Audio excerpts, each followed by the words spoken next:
Good evening, welcome. My name is Joel Berkowitz. I'm director of the Sam and Helen Stahl Center for Jewish Studies here at UW-M, and it's good to see you all here this evening. We're really honored to bring Professor Sam Kassow here from Trinity College in Connecticut to teach us, and he was up at the JCC last night for a fascinating lecture on activity in the Warsaw Ghetto. And tonight we'll be shifting to a very different environment, to the Lodz Ghetto, and we'll hear about material from this new book, In Those Nightmarish Days, the Ghetto Reportage of Peretz Opochinski and Joseph Selkovich. And I'll say a couple more words about that in a moment. I want to thank, there are a number of co-sponsors, and I won't read them all, but I'm grateful to all of the UW-M departments and programs that have helped publicize this. And I gather that there are some students from, I guess, things like history. It's good to see you here. Special thanks to Dr. Shai Pilnick, the Nathan and Esther Peltz Holocaust Education Resource Center. It's Shai and his organization that have really made this visit possible, working with us, and have done so much to work on the logistics and to get the word out as well. So Shai, as always, it's a real pleasure working with you, and we look forward to doing more things like this in future. And special thanks also to our friends at Boswell Book Company and their books available for sale afterwards. We also will ask you to fill out this response card to the event, and that does a couple of things. It lets us know a bit about what you think of it and what you learned from it. Also helps us keep in touch with you and helps us keep track of, so even if you are already on our mailing list, we'd love to have this from you just to basically take attendance, and we can say to the university how many people come to our events, but we would also love to be able to contact you in future. I promise we won't bombard you with emails, but we will keep you up to date on things that are happening. And I want to bring attention to just two events that are coming up in the near future. In a couple of weeks, Monday, March 28th, we're very excited about a new partnership with the Milwaukee Repertory Theater. The artistic director of the theater, Brent Hazelton, is directing a staged reading of a Yiddish play called Miriam by a playwright named Peretz Hirschbein, who was just starting out when he wrote this play at the beginning of the 20th century. He would go on to be one of the most renowned Yiddish playwrights. And I translated the play from Yiddish with my friend and colleague Jeremy Dauber, who teaches at Columbia. This will be the Milwaukee premiere, as far as I know, of the play, certainly of this translation. So it'll be a staged reading, not a full-blown production. That will take place at 7 p.m. It's a Monday evening in the Music Lecture Hall. It's the Music Building 175. That is free and open to the public. And a couple of weeks after that, we're bringing Michael Twitty. If you're a foodie at all, you may well know his name. He is a rising star. Go and Google him and you can find all kinds of videos of him. Michael Twitty will be giving a talk called Kosher/Soul, Black and Jewish Identity Cooking. Michael is African American and Jewish, and he will be talking about sort of comparing, contrasting food traditions in those two communities. That will be at Centennial Hall in the main branch of the Milwaukee Public Library, 7 p.m. on Tuesday, April 12th. Again, that talk will be free, so we hope we'll see you at both of those events. And now I'm really delighted to turn over the podium to my colleague Winston Chu from the History Department. And Winston has graciously offered to introduce Professor Kassow.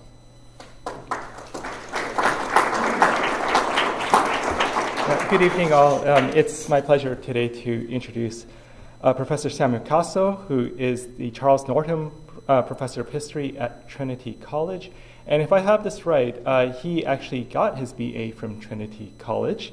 And then went on to the London School of Economics, where he got his master's degree, and then went to Princeton University for his PhD. He also was a visiting professor at Harvard and at the University of Toronto, and he is a distinguished historian of the Jews of Central and Eastern Europe.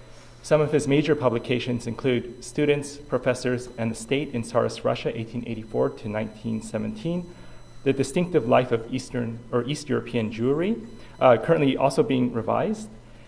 Who Will Write Our History are the Emanuel Ringelblum, The Warsaw Ghetto, and the Oyneg Chavez Archive, published in 2007. And then finally, the book that we will be discussing today, In Those Nightmarish Days, Ghetto Reportage and Holocaust Witnessing, which was just published last fall. He has also written extensively in various publications, including The New Republic. He's received numerous awards for research abroad, including in Poland. His knowledge of languages is very extensive, and I hope I'm getting all of these right. Russian, Polish, Yiddish, Hebrew, German, French, and probably a couple of others that I've forgotten. But yeah, it's just languages that all of us should know as educated people. He has also acted as a consultant for the Museum of the History of the Polish Jews that opened recently in Warsaw. So for his talk today, he will be discussing his latest book, which is about two writers in the Warsaw Ghetto, and also one in the Warsaw Ghetto and one in the Lodz Ghetto. Both these two ghettos were the largest and the second largest ghettos in Nazi-occupied Poland, respectively. And the two writers, Perec Opoczyński and Józef Zelkowicz, did not survive the war. But their diaries we do have, and they have become invaluable resources for historians of the Holocaust, even more so now that we have a new revised translation, or an updated translation, a more accurate translation, I should say, and which, of course, makes it an even more valuable tool for historians today. I am also very grateful, for selfish reasons, because of my interest in the city of Lodz, that he is turning his invaluable experience and knowledge onto the Jews of Lodz. So please join me in welcoming Professor Samuel Kassow.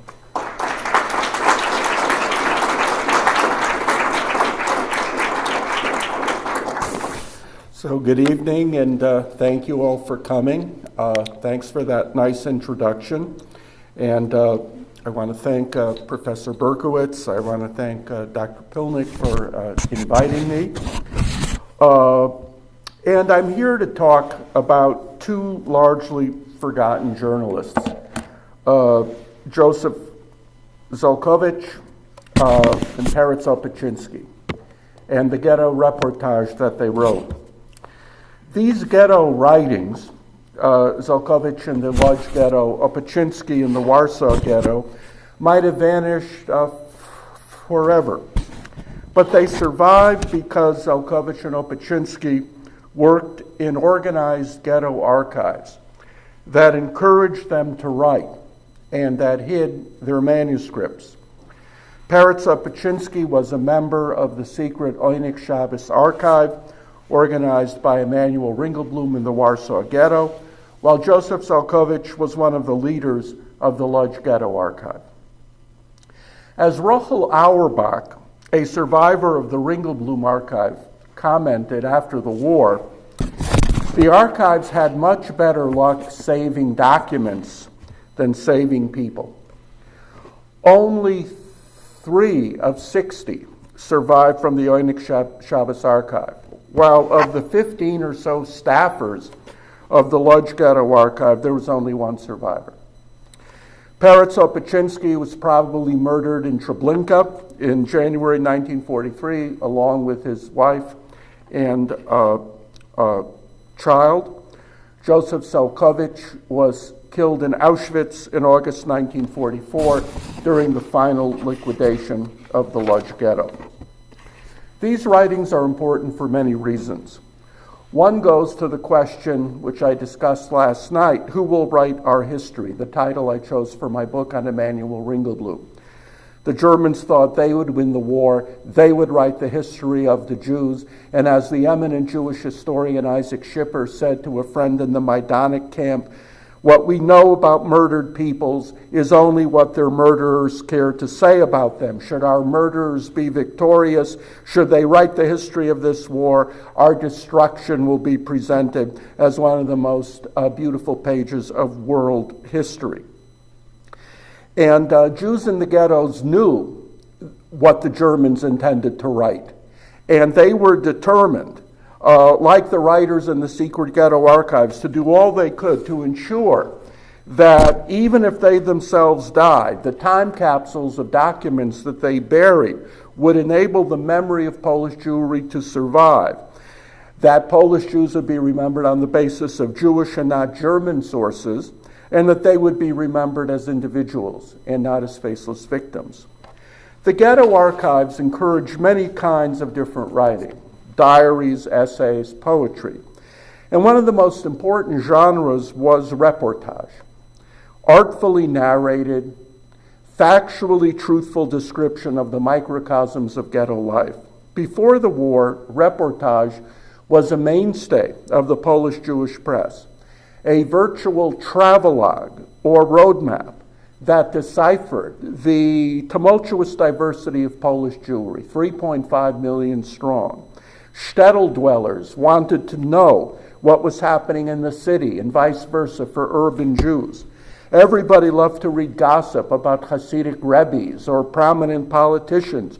Jews were especially eager to learn about the inner contours of the big city, the milieu of specific streets, the exotic secret world of Jewish teamsters and porters. They wanted to know about the Poles, those neighbors whom they saw in the streets but hardly ever in their homes. And every self-respecting Yiddish newspaper also had its own court reporter who somehow retrieved inside scoops from the police blotter. Before the war, journalists like Opaczynski and Zelkovich knew the people they were writing for. That is, the fractious, argumentative, opinionated Polish Jews who read the morning Yiddish newspapers. The Yiddish language itself, often reviled, increasingly on the defensive in 1930s Poland in the face of growing acculturation to Polish, that very Yiddish language forged a bond between themselves and their readers. If before the war Opaczynski and Zelkovich knew their audience, in the ghetto they were forced to write as if. As if, Rochel Auerbach recalled, their articles would appear in the morning newspaper, even though in the ghetto there was no newspaper. Only this as if could justify the decision to write at the edge of the abyss. Opaczynski and Zelkovich both used their brilliant reportage to decode ghetto life, and they described a cast of characters in the ghetto that ran the gamut from rabbis to prostitutes and crooks. Their reportage explored the nooks and crannies of everyday life in real time. They were just as ignorant of the next day as the Jews they were writing about. They were writing about a Jewish community that was in crisis, but that was not yet destroyed. Their Jews were still individuals with names and with an identity. The ghetto Jews that they wrote about also had moral agency. Opaczynski and Zelkovich judged them, called them to account, both as individuals and as a community. And at the same time, Zelkovich and Opaczynski caught many moments of quiet heroism as Jews racked by disease and starvation fought to keep their dignity and to hang on. Writing fact, not fiction, Zelkovich and Opaczynski touched all the registers of Yiddish speech in order to provoke, shock, preach, and even entertain. Documents were not enough. One needed reportage to elicit the emotional nuance behind the bare facts, to make individuals come alive in their own voice, and also to gather facts for post-war justice. These writings from the Warsaw and Lodz ghettos remind us of a distinction that is often forgotten today between ghettos and concentration camps. Today we sometimes think of ghettos as mere antechambers to the camps, but that was not true. Shmuel Gringhaus, who survived the Kovna ghetto in Dachau, stressed that his ghetto was, quote unquote, a form of Jewish national and autonomous concentration, unquote. A Jewish community battered, but not yet destroyed, marked not only by understandable pathologies, but also by important continuities with pre-war Jewish culture and pre-war Jewish values. That said, as these ghetto writings remind us, no two ghettos were alike. And there were enormous differences between the Lodz and the Warsaw ghettos. Compared to the Lodz ghetto, the Warsaw ghetto had a great deal more social space. Over 1,100 house committees in the Warsaw ghetto. Massive smuggling, which provided about 90% of the food consumed in the ghetto. Large-scale trade between Jews and Poles in the Warsaw ghetto, which paid for the smuggled food. In the Warsaw ghetto, there was an Aryan side. Poles who didn't particularly love Jews, but who hated the Germans and who were ready to trade. The Lodz ghetto was totally different. The Lodz ghetto was sealed off. There was no smuggling. The food was what the Germans allowed in. The way it was distributed enormously increased the power of Chaim Rumkowski, the boss of the ghetto, and later on other German favorites. While in the Warsaw ghetto there was a large alternative community, the Lodz ghetto was much more regimented. While the Warsaw ghetto was in the general gouvernement, occupied Poland and administered by the Germans, Lodz was actually annexed to the German Reich. Lodz was renamed Litzmannstadt. The Lodz ghetto didn't really have an Aryan side. The Aryans in Lodz became largely ethnic Germans, Volksdeutsche or Reichsdeutsche. Real Reichsgermans. In Warsaw, in 1943 and 1944, we estimate that up to 15,000 Jews were hiding on the Aryan side, although most were eventually killed.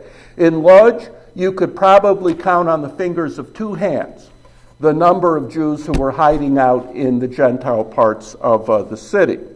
And so we see these enormous differences reflected in the reportage of Zelkovich and Opaczynski. What Opaczynski wrote about, and you could see this in the book, smuggling, Poles in the ghetto, house committees, this was totally absent from Zelkovich's reportage. Now let me talk about these two writers in sequence. Peretz Opaczynski was born in 1892 to a very religious family near Lutomirsk in the Lodz region. His father, a Ger Chassid, died when he was only 5.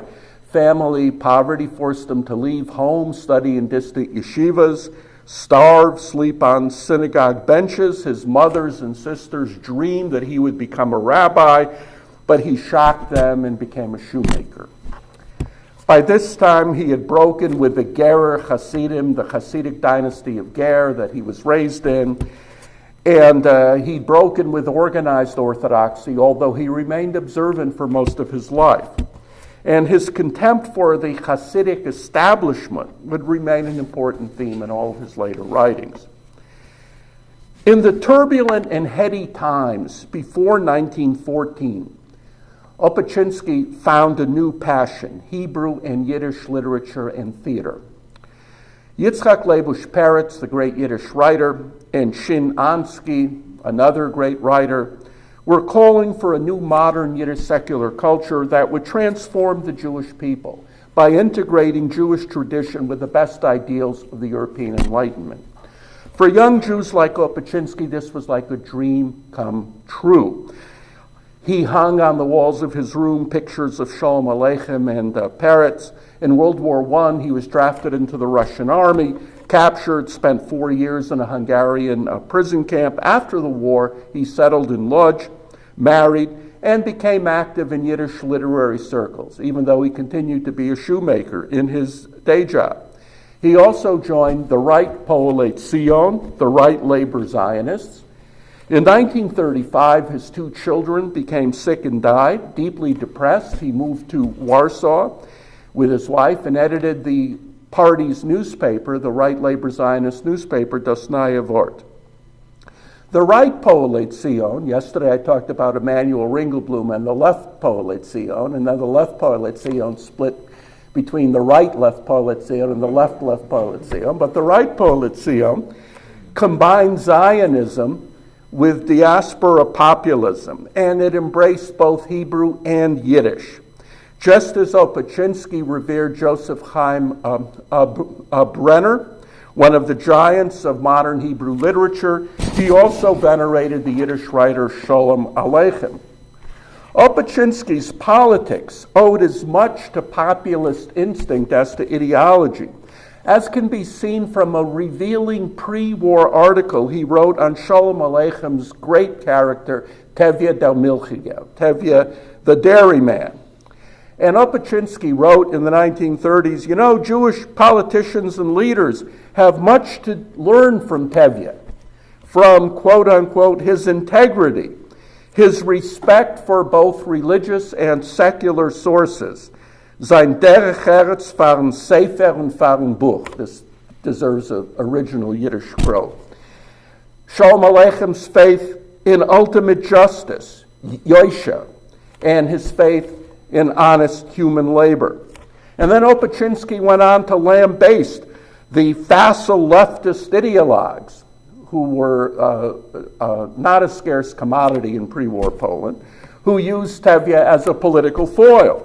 Tevye, Opatchinsky wrote, was the quintessential Jew, the symbol of the Jewish everyman. He was guided by innate Jewish pride and by a strong sense of self.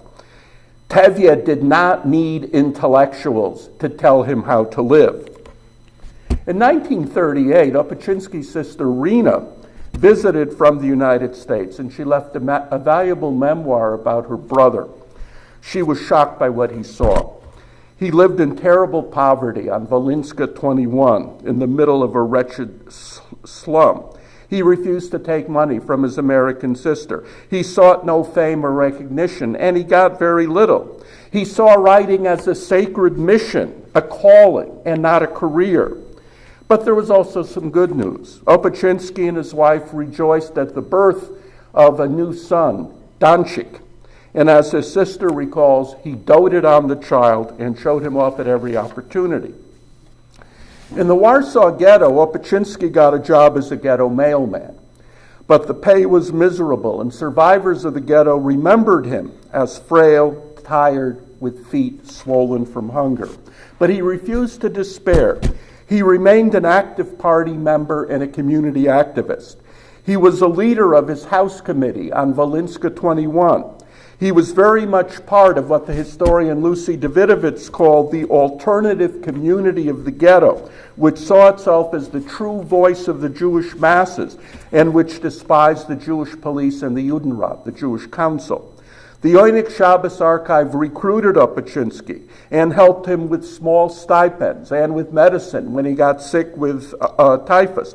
As a rule, Emanuel Ringelblum did not want journalists in the archive, but Opatchinsky gained his trust, and he became one of the most productive members of the secret archive.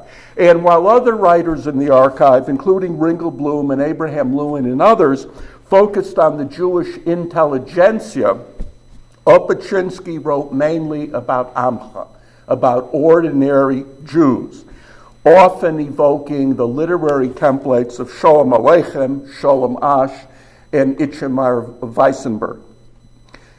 Opatchinsky's job as a mailman in the ghetto gave him a bird's eye view of a society marked like no other by huge economic disparities, corruption, and cultural divisions. Other ghettos suffered from starvation, but nowhere else were the disparities so glaring as in the Warsaw Ghetto, where starving children and dying beggars lay in the doorways that led to fancy restaurants. Conditions in the Warsaw Ghetto changed very quickly, almost always for the worse. Ringelblum encouraged members of the Oynik Shabbos Archive to describe what they saw immediately, not to wait. No day was like the preceding. Images succeeded one another with what Ringelblum called cinematic speed, and what seemed important today might be totally forgotten tomorrow unless you wrote it down. It was therefore important, Ringelblum said, to capture at once every event in Jewish life in its pristine freshness, to give future historians some understanding of ghetto time. And few were better than Opatchinsky at capturing events as they happen. Thanks to the Yonik Shabbos, he opened a picture on a community that was battered but still alive, reeling but not yet destroyed. In his masterly reportage, The Ghetto Mailman, and I'm just referring to one of many here, I'm just picking one out, he described the diverse mosaic of Jewish Warsaw: Polish-speaking doctors, Hasidim, ordinary workers, housewives, destitute refugees. Like Shalom Aleichem, whose style influenced him a great deal in this reportage, Opatchinsky made masterful use of irony. Before the war, there had been no mailmen or Jewish police in Poland. Now the ghetto had both. Surely a sign of Jewish autonomy. My God, we've lived to see a miracle. Jewish policemen and Jewish mailmen. And they even have uniforms. Shabby, of course. No epaulets and no sword. But still, uniforms. Jews envied him his job and offered him bribes if he could get them hired. Opatchinsky skewered their illusions. Irony gave way to reality. What those jealous Jews did not know was that if he managed to deliver 150 letters a day, which was almost impossible, he might earn 9 zlotys, which could buy half a loaf of bread. Nothing in the ghetto was normal. And the seemingly mundane job of the mailman morphed into a searing chronicle of the ghetto every day, of raised hopes and bleak despair. In one moment, the mailman was a beacon of joy, bringing a letter from America or a package of food from the Russian-occupied zone before the Germans invaded Russia. The next moment, the mailman was climbing the rotting stairs of a death house, i.e., a refugee center, where thousands of Jews lay in bed all day and slowly starved to death. And here the mailman faced harrowing moral choices. If he handed over a letter without collecting the 20 groszy fee, the money would have to come out of his own pocket. If he refused to deliver the letter, a desperate, starving Jewish family would curse him as a callous brute, a Judenrat thug. Indeed, that little detail, the fee, the 20 cents, exposed the churlish obtuseness, Opatchinsky felt, of a Judenrat that taxed rich and poor at the exact same rate. Opatchinsky, as the ghetto mailman, dissected the wide social and cultural gaps in the ghetto. Polish-speaking Jewish professionals addressed him with arrogant contempt, exposing their own inferiority complexes. The Hasidim, he wrote, were no better, hypocritical misers who begrudged him a measly tip. The only Jews who treated him decently were Amcha, ordinary, unpretentious people who spoke Yiddish and who related to him with empathy, at least in the beginning. Opatchinsky was a staunch populist, a strong believer in the essential decency of the common man. Incredibly, his reportage shows that this optimistic populism even embraced ordinary German soldiers and Poles. I'm going to quote, "Many German soldiers came to visit the ghetto because they were decent, ordinary folk, ehrliche Volksmenschen, workers and peasants who had no interest in Hitler's ideology.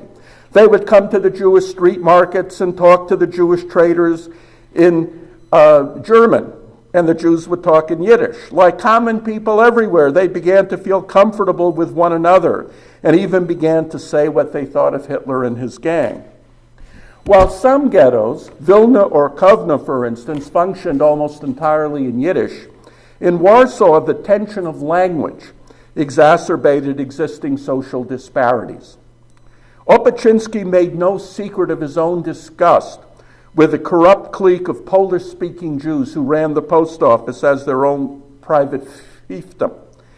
And even as he lauded the natural bond which he saw between Poles and Jews, he had no patience for Jewish Polishness and saw linguistic acculturation, Jews speaking Polish, as a national disaster. But he also had to admit that if the mailman wanted to gain respect on the job, he had to speak Polish. And so the Jews' contempt for their own language was yet another sign, Opaczynski felt, of how demoralized Jewish society had become, a process which he believed had begun long before the war. Some of Opaczynski's most significant reportage described the smuggling that he believed proved once again that Poles and Jews did not have to love each other in order to understand that they shared common interests. And now I'm going to quote, "Smuggling certainly is a filthy business, but who knows? Someday we may have to construct a memorial to the courage of the smuggler who saved a good part of Jewish Warsaw from starving to death. If you're looking for some higher value to this buying and selling, then you could find it in the bridge that has brought together Jews and Poles. It's a bridge built out of bad materials, speculation, but it has a good purpose, to keep a large part of the Jewish population from starving to death." And here, Opaczynski based his reportage on smuggling on Sholem and his great story, Kola Street, which Sholem wrote in 1906, where the wealthy Jews of the shtetl sneer at the lowly tough guys, the brawny porters and teamsters who live on Kola Street. But when danger threatens in the form of a pogrom, it's those tough Jews who defend the shtetl from harm. So too in the Warsaw Ghetto, hundreds of thousands owed their lives to the smugglers, many of whom came from the famed Jewish underworld. Yet precisely because wartime encouraged the basest human passions, it was doubly important, Opaczynski believed, for Jews to show concern and, yes, civic responsibility. The German occupation, he believed, did not relieve Jews of their agency, of their moral responsibility to help each other. And in hard-hitting reportage, like Children on the Pavement, he excoriated the Jewish community as a whole, Polish Jewry, to quote directly, for its failure to save starving Jewish children who were begging in the streets and dying in droves. And I'm going to quote, "All sense of community began and ended for Jews within the four walls of one's apartment. It is the tragedy of the Polish Jews that the war found them so unprepared, so unorganized, so incapable of rising to the needs of the times. Polish Jewry was divided into thousands of separate tribes. Ades is the word he uses, and each person was a tribe in itself." Here, as nowhere else in his writing, Opaczynski demanded a moral accounting and justice. He'd lost 2 children of his own, and he had no time for excuses. "All we see are walls, new walls. Soon there will be nowhere left to turn. Winter and death on every side. Will we still be able to save the Jewish child?" The beginnings of the deportations to Treblinka in July 1942 threw Opaczynski into a crisis. The destruction of Warsaw Jewry meant the destruction of the children, of the colorful characters in the courtyards, of the smugglers, of the Yiddish language. And now his main attention shifted to his diary. On September 8th, 1942, he described the bedlam of the deportations to the Umschlagplatz. The impression left by this is terrible, and it's symbolized by 1- and 2-year-old children sitting on a sofa in the middle of the road, crying "Mama," while Jews with their hearts bleeding were passing by, watching the horrible scene and crying. The Germans had probably done it deliberately. They could have taken the children away, but they did not. On the contrary, they thought, let the Jews see and grieve. Even in his deepening despair, Opaczynski held on to his belief, hard as it is to believe, in the fundamental decency of what he called the German working class. For him, this lingering vestige of pre-war humanism helped allay the growing sense of terror and isolation of a collapsing world. If you didn't believe in humanity, what was there left? On December 22nd, 1942, he noted the rumor that 50,000 Warsaw Jews were working in Babruisk in White Russia. The Gestapo deliberately spread these rumors, Opatchinsky believed, not to comfort the Jews or fool them, but, I'm just reporting what he wrote, but to deceive the ordinary German soldier, who would tremble in horror or revolt if the truth of the death camps became known to them. Maybe this frantic holding on to his faith in basic humanism was the only thing he had left. The last diary entry is from January 5th, 1943. He was probably seized in the January roundups, and he, his wife Miriam, and his son Donchik were taken to Treblinka. I now turn to Joseph Zelkovich. Born in 1897, grew up in a small town near Lodz to a well-to-do Hasidic family, received a traditional religious education, got smicha, ordination as a rabbi, but he also learned Polish. He left the religious world. He went to the University of Berlin, where he developed a keen interest in modernist German literature. After a stint in the Polish army, Zelkovich became a Yiddish journalist, as well as an active member of the Yiddishist left Polizio, not the right Polizio, but the left Polizio. He helped found the Lodz branch of the YIVO, the Yiddish Scientific Institute, and he became a serious, and I mean really good scholar of Jewish ethnography and folklore. Working with Philip Friedman, he became a pillar of the local Landkenntnis Society, the society to study nature, study the land, engage in tourism, make the Jews feel they're part of the Polish land. And he was working on a book on the folklore and Yiddish speech of the Lodz region when the war began. Zelkovich played a major role in Yiddish cultural life in the Lodz ghetto. He collaborated with the popular composer David Begelman on musical and theatrical productions, and he was a regular member of Miriam Ulinover's literary circle. But his major role was as a leader of the semi-clandestine, semi-official Lodz Ghetto Chronicle, as well as the Ghetto Encyclopedia, all of which were part of the Lodz Ghetto Archive. Like Ringelblum's Onyx Shabbos, these projects, especially the Lodz Ghetto Encyclopedia, reflected the YIVO ethos of engaged scholarship. But unlike the Onyx Shabbos, the Lodz Ghetto Archive was an official part of the ghetto administration. Rumkowski knew about it, and therefore Zelkovich and his collaborators had to be more circumspect than Emanuel Ringelblum, especially concerning direct criticism of Rumkowski himself. But criticize he did. Corruption, protectionism, punishments that fell on the poor, and that spared the privileged inner circle. Zelkovich also pointedly told future readers and historians in such masterpieces as 20 Chickens and One Dead Document how to read and evaluate ghetto documents. And in this particular case, Zelkovich began with two terse routine reports. One report stated that 12 chickens had been confiscated by the Jewish police in the Lodz ghetto. Another report noted the number of Jews just shot by German guards at the ghetto gate. Two documents, bare facts. And then, with the instinct of a practiced reporter, Zelkovich teased out the real story.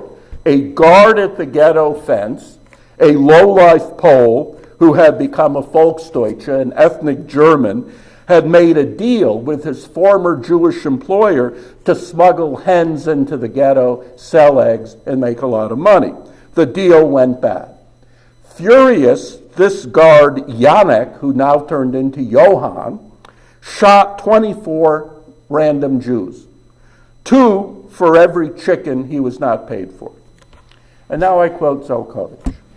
Documents are often so laconic in their tone, so dry and seemingly so devoid of anything important to relate, that they might as well be discarded with nothing to be carefully considered and nothing remembered. But beware of those little scraps of paper that seem to tell us nothing at all. Don't throw them away unless you've examined and researched them thoroughly. Other reportage described the human tragedies behind the laconic monthly reports of the ghetto's welfare department. Zelkovich and a co-worker, an assimilated, educated woman named Riva Bramson, would interview poor Jews who applied for welfare assistance and go into their apartments. And these are amazing reportages. Zelkovich clearly modeled these apartment reportage on Yitzhak Leibush Peretz's amazing 1891 Impressions of a Journey Through the Tomashev Region, where Peretz had gone, pencil and paper in hand, to interview poverty-stricken Jews in shtetls near Lublin. And this was based on a real mission funded by a millionaire, Jan Bloch, to gather data, statistics, to help improve the lot of poor Jews. Peretz, the narrator, one of the giants of modern Jewish culture, was an enlightened Europeanized urban Jew who not only would collect statistics, but would encourage these benighted shtetl Jews to take some steps to better themselves. Yet Peretz's first encounters in the shtetl, in the small town, sparked feelings of emotional turmoil and confusion. Although these shtetl Jews lacked a university education, they were not stupid. In their provincial Yiddish, heavily larded with phrases from traditional texts, they mocked the urban intellectual's interest in statistics. They questioned his motives. They asked questions that he could not answer. They raised objections that he could not refute. Peretz begins to question the whole purpose of his mission and his own assumptions of cultural superiority. In the 1890s, in a time of growing anti-Semitism, rising Polish nationalism, and waning faith in liberalism, who was Peretz? Who was the intellectual to promise these Jews a better future? And at the same time, Peretz could not take refuge in romantic delusions about the supposed vitality and vibrancy of shtetl culture and traditional Judaism. Thus, for Peretz, did a routine trip to the provinces turn into a journey into the soul of the modern Jew who'd lost not only his religion but also his faith in progress and concord. And Zelkovich modeled his reportage on this Peretz proof text. Peretz recorded his feelings of dismay, Zelkovich recorded his feelings of dismay and self-doubt as he described filthy apartments, shattered families, proud fathers on the brink of nervous collapse, religious Jews who'd lost their faith, married couples now set against each other. In this time of shipwreck and calamity, what was it that he, an educated Jewish intellectual, had to offer, aside from a wretched welfare payment from Rumkovsky? That disorientation is reflected in Zelkovich's multi-layered and revealingly frank narrative approach. By including in the narrative his collaborator, Riva Bramson, a highly educated, acculturated Jewish woman with little knowledge of Yiddish, who accompanies him on his interviews, Zelkovich can describe each visit from different registers. 1, his first reaction. 2, translating for Riva Bramson. 3, how the ghetto Jews related to him. Zelkovich was shocked to see that many ghetto Jews regarded him, the proud Yiddishist leftist, as a Judenrat hack. As one desperate starving Jew blurted out, quote, "They'll hang you, Judenrat functionaries, all in groups of 25, hang you from the ghetto bridges." Zelkovich and Bramson had literally gagged on the terrible stench, heaps of rotting vegetables that this Jew and his one surviving child were eating. Zelkovich's health warnings did not impress this Jew. I quote, "To you it's junk, it's crap, it stinks. But for people like us who live like dogs and root like pigs, for us it's food. Our sort of people, sir, are not pigs. Human beings like us eat everything. Another dimension of these narratives is Zelkovich's ongoing self-examination, his own attempt to make sense of what he was seeing, his shock that so many of his first impressions were dead wrong. In the grotesque ghetto world, his instincts and common sense no longer served as reliable guides. In one room, he assumed that a couple in bed were a man and wife who, for lack of anything better to do, spent the empty days making love. He describes what he understood as sexual passion with a frankness quite rare in Yiddish writing, acknowledging his own prurient interest in their goings-on, and telling Bramson at first to overcome her prudish shame and, quote, take a closer look at him and at her, lying in a single bed and looking as if they've spent last night in stormy passion, completely exhausted and satisfied with no further need of each other. But Zelkovich had completely misread the situation. He had stumbled not upon two adults lost in sexual pleasure, but on a loving father sharing his bed with one sick daughter because his other daughter was infected with TB and had to sleep alone, and the mother had already died of starvation. And now, an excerpt. No, Reva Bramson, don't curse me now. Don't sling the truth at me, the truth you want to tell. Don't throw it right in my face. You see how I'm burning? I'm aflame with shame. I'm ashamed of myself. As far as our conversation on the subject of shame, Reva, please forget all about it. It was through Reva Bramson that Zelkovich addressed the future readers who might be, for all he knew, non-Jews or acculturated Jews.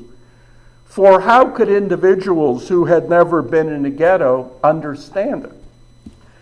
On her own, without Zelkovich to explain and to translate, Reva Bramson was caught in the trap of her own European sensibility, unable to look beneath the surface, unwilling to show empathy, to understand what lay behind the squalor. She had to realize, he told her, that the ghetto was a complicated place, a place where mere facts did not tell the whole story. After all, Zelkovich himself had learned not to trust his first impressions. As he writes, in words perhaps half addressed to himself, get rid of those rose-colored glasses, Reva, and start looking at the world with the eyes of a real human being, a mensch. And don't stop there, Reva. Teach your eyes that in the ghetto, it's never enough to examine things from a realistic, factual point of view. Looking, even seeing, isn't enough. Here your eyes have to be taught to get to the bottom of things, or as the saying goes, to read between the lines. In the first 9 months of 1942, 56,000 Jews were deported from the Lodz ghetto to Chelmno, including all the welfare cases that Zelkovich had interviewed. Then, after a short lull, disaster struck on September 1st, 1942, as the Germans told Rumkowski to help deport all children under the age of 10, all adults over the age of 65, as well as weak and sickly people, to bring the quota up to 20,000. Families of ghetto functionaries and the Jewish police were exempt. On September 4th, a weeping Rumkowski told the ghetto Jews that there was no choice.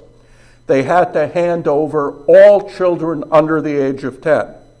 And he was crying. And Zelkovich noted that Rumkowski's tears, quote, were not feigned. They're Jewish tears, the outpourings of a Jewish heart. On Saturday, September 5th, the Germans ordered a Gehsperre, a total curfew until further notice. Everybody had to stay in their room in the ghetto, as the Jewish police and the Germans went from room to room with lists, snatching children from their frantic parents. And what happened next was the subject of Zelkovich's amazing reportage in those terrible days, in those nightmarish days. Quite different from the welfare reportage. In the welfare reportage, The subject was desperate poverty, not mass murder. And Zelkovich could write as a reporter, as a ghetto official, and as a Sammler, a Yivo collector, collecting important material for future historians and ethnographers. But in the Gay-Sperre, in the curfew of September 1942, things were different. Now Zelkovich was confronting something totally unprecedented. He was watching the slow unfolding of palpable horror from the inside in real time, and he himself was in danger. On the second day of the curfew, the Germans subbed the Jewish police aside and took over the selections themselves. People were sent to their deaths on pure whim. And here's an excerpt. The whole time you stood there lined up in the courtyard, trembling in your petrified trance, you lost all sense that you have a child, a wife, a heart, a brain. Your head is held in a sturdy vice, your neck surrounded by a coarse noose, heavy stones weigh on your heart. The dearest person to you in the world could be shot down in your arms. Your own child could be ripped away from you, together with a chunk of your own breath. And you, standing there in your deaf, dumb, narcotic torpor, you wouldn't move a single nerve or show even the slightest twitch of a reaction. Far from being a sagacious narrator or an inquisitive reporter, Zelkovich was now peering directly into a monstrous horror that he had to struggle to understand. Making his reportage so effective is, among other things, his brilliant use of time, a minute-by-minute, hour-by-hour record of how Jews in the ghetto came to realize what was about to happen to them. Zelkovich makes palpable and real the terror of Jewish parents living through the mornings, afternoons, and nights when they knew that they would soon lose their children. As death crept closer, they held their children tighter and counted the minutes before the Germans would arrive to take them away forever. They were frantic. They were totally helpless. There was nothing they could do but wait. In the moments that remained, they hugged their children, gave them the last of their food, but they were trapped. Escalating fear and horror were measured by the slow ascent and descent of the sun. And I quote, "Today, however, how many years of their lives would people gladly have given up if they could just keep the sun from setting once more today? Where is Joshua, who will cry out, 'Sun, stand still in the ghetto'?" Each passing hour saw wild swings in the mood of the ghetto, as everyone sought some weak reed of assurance. In vain. Zelkovich's account of the final deportation in those nightmarish days really combines striking images of the collective with heartbreaking vignettes of particular victims. On the level of the collective, I quote, "People are screaming. Their cries are terrifying, dreadful, and pointless. Just as terrifying, dreadful, and pointless is the action that is the direct cause of these laments. The ghetto is no longer simply frozen in fear. Now it twists in convulsions. The whole ghetto has become one huge monstrous spasm, leaping out of its own skin and then falling back on the barbed wire." And on the level of the individual, the story of 7-year-old Rishek Fine, a precocious, sparkling little boy who'd become the darling of the entire courtyard. And I quote, "No neighbor, whether male or female, no stranger could pass him by without giving him a pat on his clever little head. And since Rishek Fine was one of those children who belonged not just to their parents, but to the entire building, none of the neighbors was able to look on. After the Germans took Rishek away, when Rishek's father smashed his own head against the wall in wild despair, and no one was there to hear when his mother shrieked out her dreadful pain. And there was another German-speaking mother who never let on that she knew Yiddish, who went insane after the Germans took away her one daughter, Putzi. And in her grief, the woman began to shout, Perele, instead of Putzi. She began to shout the name of the girl in Yiddish rather than German. And I quote, "The doctor's diagnosis was that she was suffering from a fit of insanity. Was the evidence behind this diagnosis that a Jewish mother was crying out in Yiddish from her Jewish heart?" Throughout his report on these unspeakable events, Zelkovich continued to show some degree of sympathy or empathy for Rumkowski. At first, he lambasted the Jewish police who helped in the deportations in exchange for the exemption of their own children. Yet a few pages later, Zelkovich struck a different tone. The Jewish police had a dirty job, but at least they showed a little bit more humanity than the Germans. Why did Zelkovich moderate, if ever so slightly, his attacks on Jews who helped deport other people's children in order to save their own? Why did he treat Rumkowski with a certain degree of restraint, even with some sympathy? A Polish scholar has argued that Zelkovich was only practicing self-censorship, but this is unconvincing. The fact is that Zelkovich, like most of his fellow Jews in the Lodz Ghetto, saw no alternative to Rumkowski's course of action, a fact that only intensified their horror, their sense of being truly trapped. Nowhere in those nightmarish days is there a call for resistance. Zelkovich does not even drop the slightest hint that Rumkowski should have refused German orders, or that Jewish parents should have attacked the Germans with hammers and sticks. With the knife at their throats, the Jews of the Lodz Ghetto saw Rumkowski's strategy, buying time with Jewish labor, as their only option. It was for the same reason that Zelkovich tempered his condemnation of the Jewish police. If one ruled out resistance and suicide, what was left? This was truly a time, to borrow Lawrence Langer's phrase, of choiceless choices. Although Zelkovich does employ some of the tone and literary approach of Bialik's caustic and searing poem, The City of Slaughter, about the Kishinev pogrom, he lacks Bialik's hubris, and he lacks Bialik's willingness to sit in judgment on his fellow Jews. Bialik knew what he wanted to say in 1903. Zelkovich was painted into a corner. He was helpless. The manuscript In Those Nightmarish Days broke off unfinished. But on September 14th, 1942, 2 days after the curfew ended, Zelkovich composed a long report for the Chronicle. With astonishment, he noted that people were already returning to their routines. Is this some sort of numbing of nerves and indifference, or a symptom of an illness that manifests itself in atrophied emotional reactions? After losing those nearest to them, people talk about potatoes in soup. It is beyond comprehension. After September 1942, the ghetto experienced 22 months of relative stability. The archive undertook new projects. Zelkovich wrote more essays. Rumkowski was stripped of much of his power by the Germans. But the ghetto survived.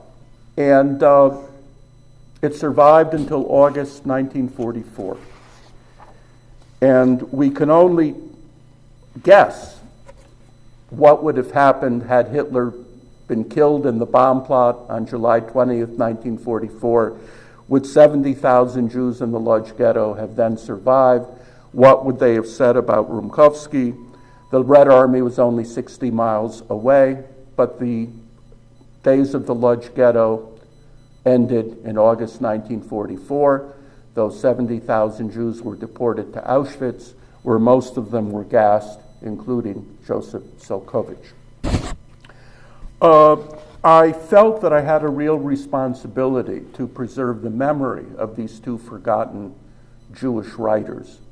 And I hope that in some way I've kept faith with them and with everything that they tried to do. Thank you.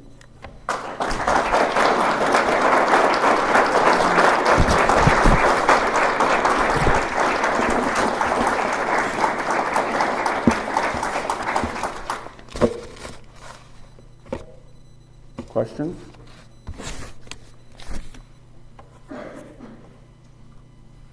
Yeah. Where were the journals found? Well, the Opachinsky writings were found in the tin cans and milk cans that were buried by the Onyx Shabbos Archive in Warsaw, and some were found in September 46, some were found in December 1950, and they're now kept in the The originals are kept in the Jewish Historical Institute in Warsaw. Zelkowich's writings were found partially in a well where much of the Lodz Ghetto archive was found, partially, I think, buried under a firehouse. Some was buried by a Jew who then sent them to the YIVO after the war. Some of his writings were sent to Yad Vashem. And many of those writings were, along with much of the Lodz Ghetto archive, there was a cache that was discovered by the Germans and destroyed. Yeah. Were the archives in the Lodz Ghetto preserved in containers like in Warsaw Ghetto, or were they just buried in suitcases? They were buried in great haste. They were hidden in great haste. As I said, they were wrapped, and part was put into a well, part was put into, I think, a firehouse. But they weren't put into milk cans or tin boxes. Yeah. I have two questions, and one is basically about the structure of the book and having these two writers juxtaposed against one another. Two writers from two, as you described, two very different ghettos. And I was just wondering what you were hoping that the reader would learn from this juxtaposition of these two writers. And then the second question is about the Lodz Ghetto itself and Zelkowich's perception of the Western European Jews, because I think some of the people he describes in the Sperra are from Western Europe. And from the Lodz Ghetto Chronicle, there's often a very critical approach to the Western European Jews. Maybe what were some of his own private thoughts on the Western European? Well, first of all, to answer the first question, it shows that no two ghettos were alike. Each ghetto had its own circumstances. Each ghetto was a world unto itself. You take two ghettos, the Vilna Ghetto and the Kovna Ghetto, separated by only 60 miles, the same kind of Jews, same basic backgrounds, but two very different ghettos. In the Kovna Ghetto, the Jews chose their own leadership, and that leadership survived until 1944 along with the ghetto. In the Vilna Ghetto, the Jewish leadership was murdered in 1941, and an outsider was commandant of the ghetto, Jacob Gens. That's just one example. Warsaw and Lodz are very different ghettos, totally different worlds. The fact was that 80% of the Jews in Warsaw were still alive in July 1942 when the deportations began, showing that there had been massive resistance, smuggling, and underground economy. This would have been impossible in the Lodz Ghetto, as I said.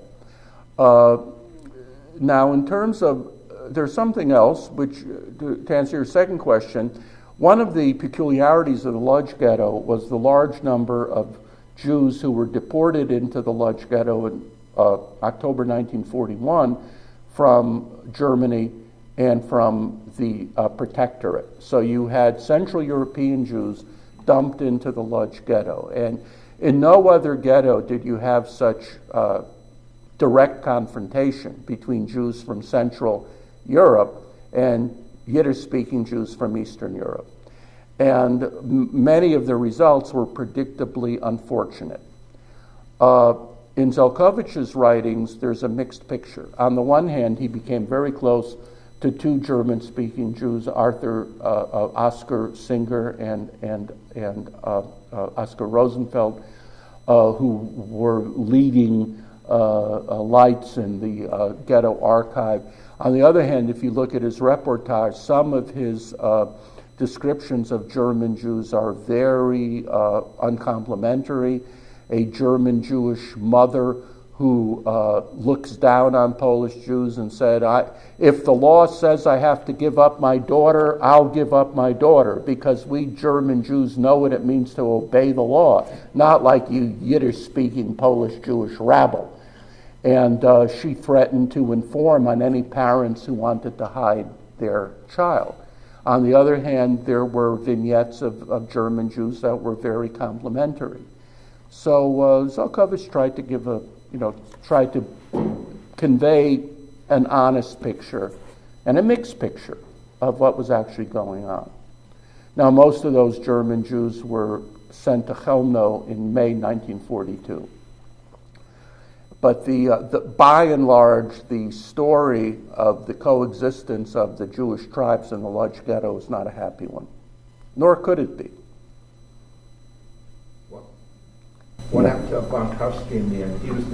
He was sent to Auschwitz, and he went to Auschwitz at the end of August 1944, and there are many sensational accounts that he was beaten to death by fellow Jews, that the Sonderkommando threw him into the ovens alive.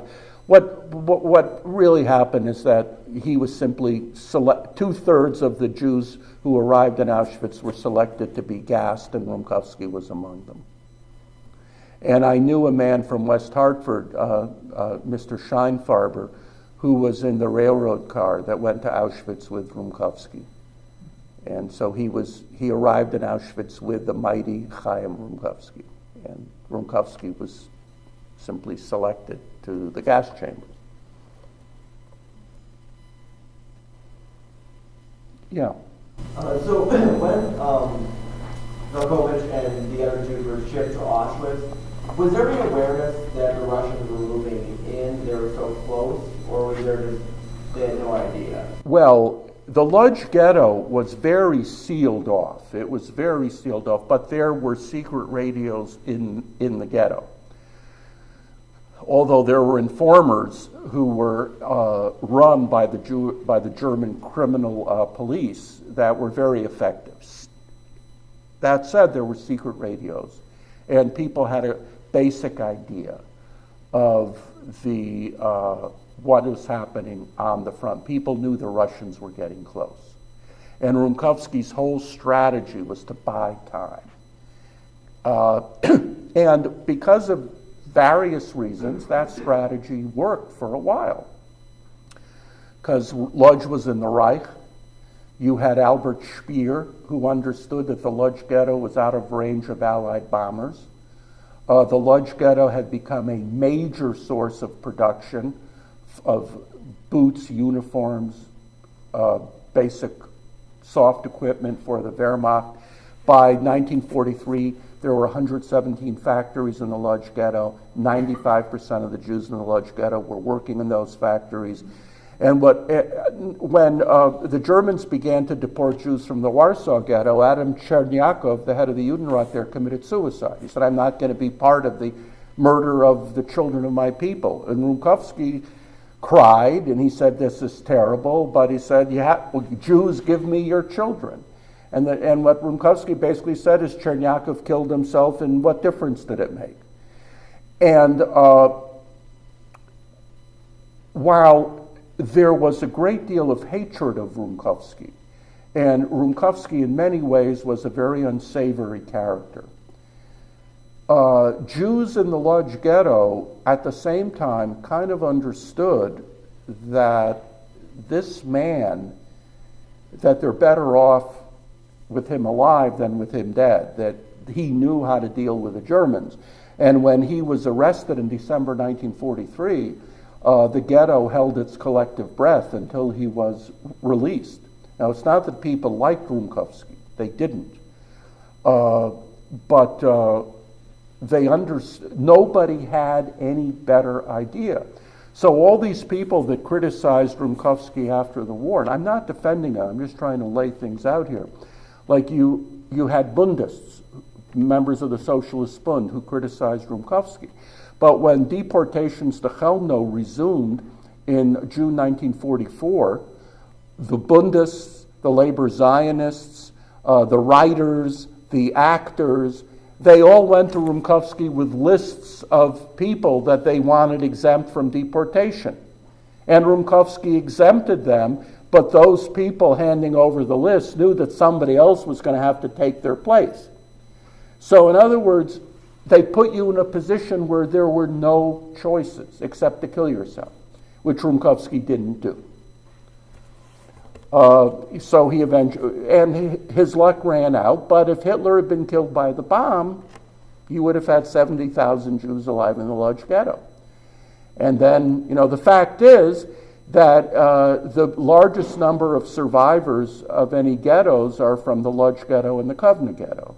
And that's because both were liquidated in the middle of 1944.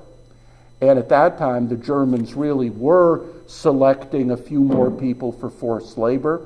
And if you could survive 1 year in the concentration camps, which was very tough, but if you could, then you survived the war.